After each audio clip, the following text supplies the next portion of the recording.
Hello and welcome to Hamer Reviews. My name is Christopher Hamer and today we're reviewing the Nikon D300 in 2020. Now this camera launched in 2007 and despite coming up to being 13 years old this year, it is still a very capable camera. The reason for this is when it launched alongside the Nikon D3, it carried a lot of professional features into this APS-C, so cropped sensor size body.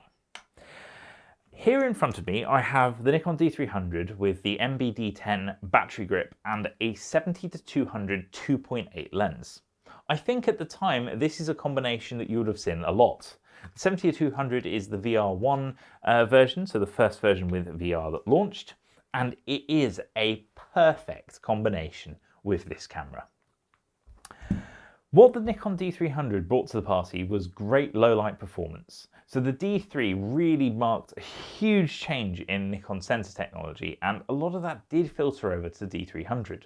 Although it wasn't as capable in low light, the 12 megapixel sensor here could manage between 200 and 3200 ISO, which was a very good range. It also has low modes and high modes, though personally I would stay well away of those because in today's standards, ISO 6400 is absolutely useless. That being said, I felt confident taking photographs with this camera down to, well, up to rather, ISO 800 and sometimes even above 1000. Now, before the D300, I had a lot of Nikon's other DSLRs and I found them unusable above by base ISO, unless it was to just try and get that amazing shot that was a potential. It just didn't even factor in. With this, I suddenly had a little bit more range and capability. Another reason why I decided to go for the D300 at the time was the fantastic frames per second rate. This could manage with the optional battery grip and either the battery from the D3 or a set of AA batteries, 8 frames per second. Now, Nikon's D200 and D100 could not get even close to that number, and this even gave the D3 a run for its money. So that was a really, really cool feature to have. And today it means if you want a low budget entry point to nature photography, this is a good choice. Another reason why it's a good choice is the amazing autofocus system. This has a 51-point autofocus system that was carried over from some of the professional cameras. It is truly phenomenal.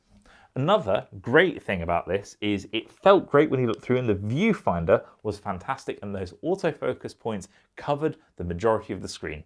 So it really did go around the entire center of the screen up to, it was within maybe 20% of the edges. That's really, really good. This also had the Nikon Pro level layout of buttons. So rather than having a mode dial at the top of the camera, you actually had a quality, white balance and ISO choices, as well as a way to change from single shot to continuous high, continuous low, etc. And you had the mode button activated on the next to the shutter button. That is Nikon's Pro layout. It's not something that's carried over to, say, the Z6, which is what I use now. And it also means that this camera does not have a full auto mode. It does have program mode, which is pretty close, and you can switch on auto ISO and that kind of thing, and you can create an auto mode, but it doesn't have an auto mode out of the box. Nikon really showed its intentions with that, with who this was aimed at. Another feature of this being a pro level camera is it uses compact flash cards.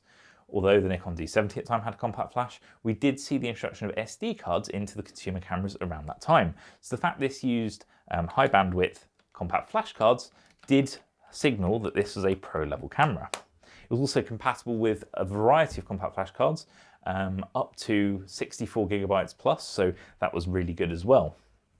It does have a single card slot, which might put some of you off. I know that everyone loves their dual card slots nowadays, but I'll be honest with you, back then that was completely normal, and in all honesty, it never caused me a problem. I would just say buy high quality compact flash cards, because when I had a D1, I did have a couple that failed, and since then I moved to SanDisk's Extreme and Extreme Pro series, and since then I haven't had a problem.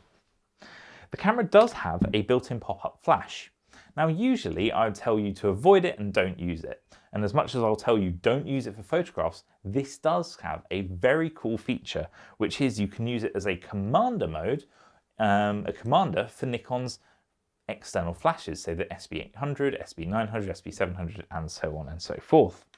It is very cool to have that option in your camera, because the fact of the matter is that a commander mode is actually quite rare. However, you can take this, you can put a infrared blocker on the front, so essentially it goes across and you don't see the flash, then you just get the pulse of infrared light which will activate remotely the SB800s, SB900s, etc. in remote mode, giving you some really creative options for flash photography with only one flash. A nice touch. Of course, you can also have multiple flashes and create really intricate setups and not need the SU800 commander module instead. The 3D tracking for the autofocus on this camera is phenomenal. For people that like to use it, for instance, to track birds and wildlife, it is very effective and works very well. I never used that, it wasn't something I liked, but at least you have the option. I'm just going to take the battery grip off now, just to show you the size of the camera when it's off. So it's a much more compact camera than, say, the D3. That it launched against, but it still has a chunky grip that feels good, and even with the 70-200 mounted, it's still a very well balanced camera and lens combination. And I think that kind of shows you the intention of this being a pro level camera, that the camera weight was quite heavy because of all the technology crammed inside it and that great shutter, which does mean it balances well with, say, 70-200 as 24-72.8. Any of the pro level glass just feels good on this.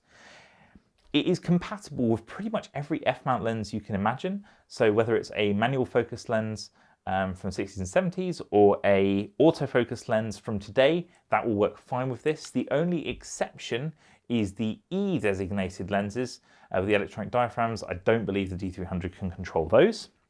And I don't believe AFP lenses will work with this either.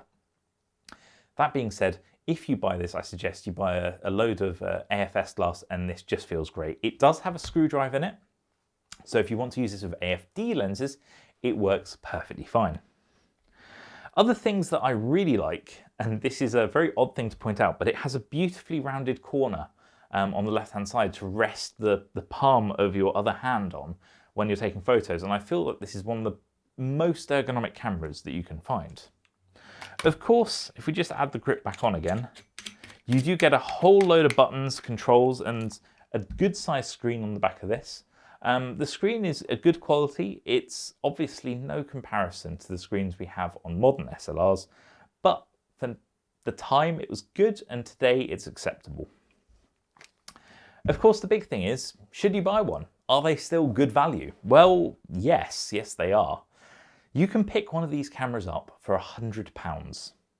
That is not a lot of money. You can add the battery grip for a further £20 to £30, and maybe an extra battery might get thrown in as well. You can then buy a lens such as the 18 to 70 for maybe £40, and you have a great versatile combination. If you want to do low light photography, maybe you pass on this, because in comparison to today's cameras, it simply can't stand up. But if you're taking nature photography, usual sort of daylight photography, this still looks great. 12 megapixels is more than enough to get a good quality photo from. And hopefully you've seen some of the examples popping up as we go that really give you an indication that the quality of the images you can get from this are great. In fact, I've shot weddings with this camera at the time, and people were extremely happy with the results, so definitely not an issue. Yes, if you're doing massive billboards, sure, you might want a bit more resolution, but to be honest with you, I don't know why you'd be looking at a D300 in that case. So this camera is massively capable. It has features that are even impressive today. 8 frames per second is still something that Nikon's consumer level cameras aren't capable of. Add to that the camera feels great in the hands. It still has a sensor that's capable of taking great photos, and I think this is a really good buy even today. If you're thinking about getting into SLR photography, if you're thinking that you want something a bit more advanced that will challenge you a little bit, this camera is a good choice. Because you don't have that sort of full auto mode, you might be more tempted to use aperture priority or shutter priority, or even use it in full manual where you learn the most. And a camera like this will really allow you to do that quickly and easily with very quick access to all the other settings, whether it's ISO or white balance, or you have the front and rear command dials to change the aperture and the shutter speed. It just allows you to do things very quickly. A quick shout out for the MB D10 grip as well. It allows you to have the same level of control as you get from the camera itself. So you have front and rear dials for aperture and shutter. You have obviously a shutter button, and you even have an AF button and a selector for your focus point. So yeah, this is definitely worth keeping in mind. It's a great camera. I still love it. I regret that I sold my original one that I bought in 2008, but I'm glad I've rebought one now. So that's how I feel about it. Hopefully you found this useful. It's definitely a great camera, very usable and easy to learn to use as well. If you have any questions, pop them in the comments below and I'll be more than happy to try and answer them. And if you enjoyed this video, please do subscribe. Thank you very much for watching, and I hope to see you again next time. Goodbye.